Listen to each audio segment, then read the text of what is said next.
The midsize sedan is not dead, and Honda's brilliant new Accord will make you glad you're still breathing, too. Bretton Woods, New Hampshire. The idea that Americans aren't buying sedans anymore is, frankly, false. While even a cursory glance at the trend lines will tell you that SUVs and crossovers are still surging in popularity, it's unwise to go further and extrapolate that the midsize sedan is dead. Honda sold 345,225 Accords in the US 2016, still shy of the 388,618 Toyota Camry models buyers snapped up, which is to say, a whole hell of a lot of new cars. To say that getting the new, 10th generation Honda Accord right is critical, then, is a deep understatement. None of that is top of mind as I downshift from 4th to 3rd gear, swinging the Accord Sport 2.0T. I'm driving just a little wide so I can nail the apex on a brilliant little New Hampshireite back road. A few degrees of steering and I'm staring right down the barrel of the corner. I flex my right foot and feel the torque roll on, while the forested roadside speeds up just a little, and I mentally cross my fingers that I'm still a little too far south to worry about moose. Tidy. Not many of the hundreds of thousands of upcoming 2018 Accord buyers will spec out this slick 6-speed manual and the top-end, turbocharged 2.0-liter engine, but my tossing it around the countryside does crystallize one of the core goodnesses about the car: versatility. From the humble 1.5 and continuously variable transmission-equipped car, all the way to the top touring trim with a 10-speed automatic and the Turbo D 2.0-liter, Accord has something good for all comers. Let's start with the common bits, and save the powertrain breakdown for later. You can scroll down now if you like, but I'll know you did. Honda stretched the Accord's wheelbase by more than 2 inches while shortening the overall length by 0.3 inches, and widening it by a ½ inch. The result is a car with more passenger room than the other top competitors in the segment, Camry, Altima, and Fusion, especially in the back seats. The Accord boasts 40.4 inches of legroom in the back chairs, over 2 inches more than any of the trio mentioned above, 4.3 inches up on Altima. And though I had plenty of room behind the steering wheel, it is only fair to mention that both Altima and Fusion have more room to stretch out up front.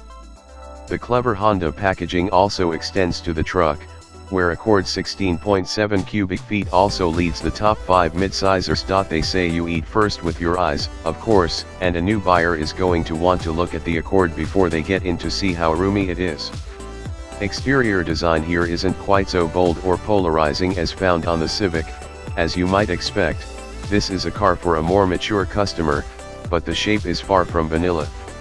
I prefer the dark chrome bar found on the front fascia of the sport-trimmed cars to the standard chrome finish on the touring model. And I really prefer the sport's cleaner body side, which deletes a chrome strip running along the character line on the sill and side of the rear bumper. In profile view, not everyone is going to love the sloping rear roofline that reminds me the tiniest bit of an Audi A7, but it wouldn't be a Honda if every angle were universally loved, either.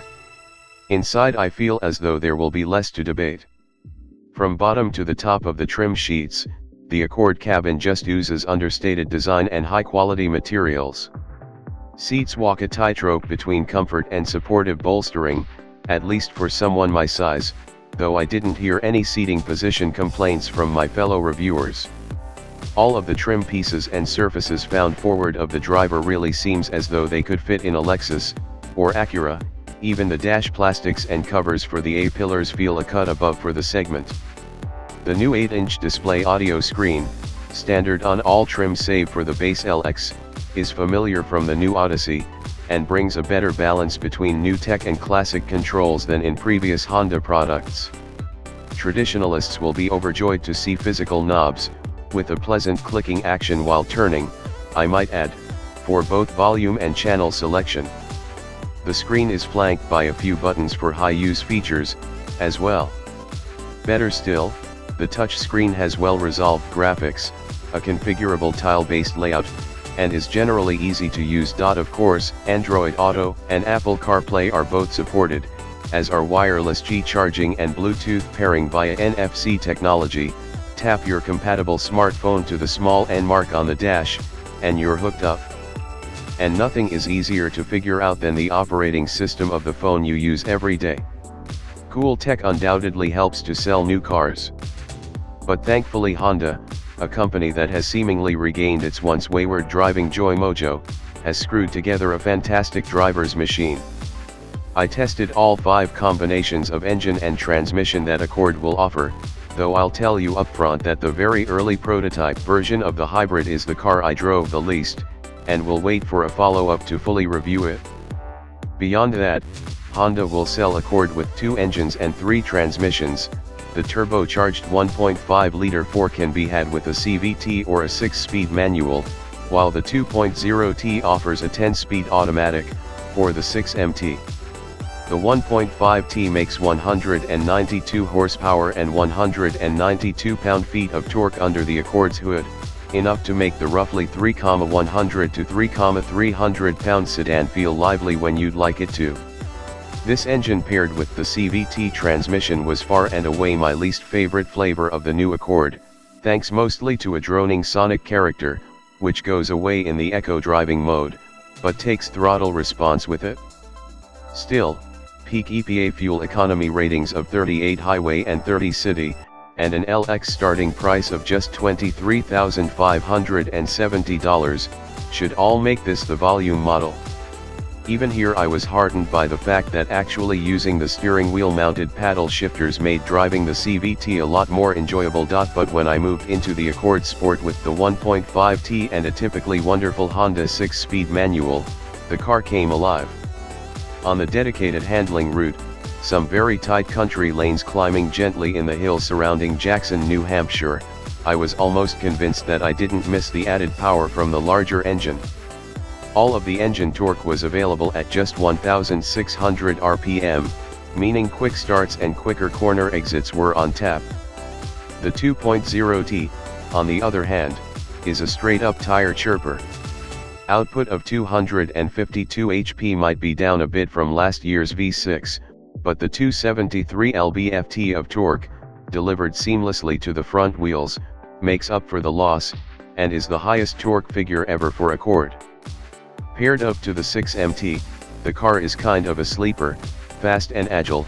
It's a struggle to think of a car that can match this experience without moving down a class, or spending loads more on a luxury sports sedan. In fact, give me an Accord Sport, with the very good fixed-rate suspension, the bigger engine, and the 6-speed gearbox. If you can get over the front drive factor, and you should, because the handling is excellent, that's about as practical a fun machine as you can buy for around 30 grand. At the top of the Powertrain food chain is the 2.0T paired to the 10-speed automatic I first tried in the new Odyssey. Though it loses a little of the enthusiastic vigor when compared with the 6MT, this is still a slick setup. The 10-speed does a great job keeping me where I want to be in the rev range, especially in sport mode, and is responsive to paddle shift inputs as well. I didn't notice too much hunting around on hilly sections of road, either. At the very least the combination here is far more refined than what I found with the CVT, and appropriate for the top-end Accord. Balance between ride quality and handling ability is right on the money. As I mentioned above, the base suspension setup, McPherson struts in front, with a multi-link rear, and single-mode dampers, is really pretty good. Granted, the roads I was driving on were generally pretty good, but bumps and cracks in the paving were absorbed well, without any overt softness in the corners. Touring models come with adaptive, 2-mode dampers, normal and sport, which does offer a broader range between sharpness and smoothness. But I'm not convinced I'd spend the extra cash just for this small improvement. There's a pretty wide spread of cash between the bottom and the top of the 2018 Accord lineup, but as you'd expect, pricing is in lockstep with the segment-leading Camry. The LX base car, 1.5T and CVT, hits your wallet for $23,570, while the top trim Accord 2.0T Touring runs $35,800 before the $875 destination charge. Toyota wants a little less, $23,495 for its stripper Camry L, and is nearly a grand cheaper at the top end with the $34,950 XSE V6.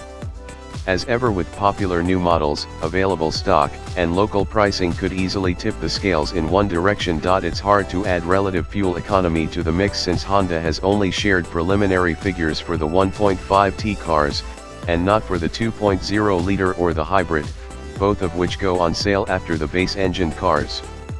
Most versions of the 1.5 with a CVT get 30 miles per gallon in the city, 38 on the highway, and 33 combined, but the Sport 6 MT car goes for just 26 city, 35 highway, and 30 combined. Meanwhile the Sport and Touring trims with the CVT get 29/25/31. I'm torn on which version of Accord I'd actually slap down my dollars for. In both cases the trim is the second from bottom Sport, and the transmission would be that tremendous manual. I just don't know if I'd jump from $25,780 to $30,310 to get from the 1.5 liter to the 2.0. For enthusiasts, both are great choices. And for non-enthusiasts, the complete Accord range is a treasure trove of good things. The Gen 10 Accord is great, in part, because it would seem to work so well for so many people. From drivers who don't care about curves, just looking for a reliable, practical, fuel-efficient way to get to work, to those of us that look for any excuse to lengthen the commute with a shortcut, Accord has you covered. And if that stops a few people from buying an SUV or crossover, well, win-win.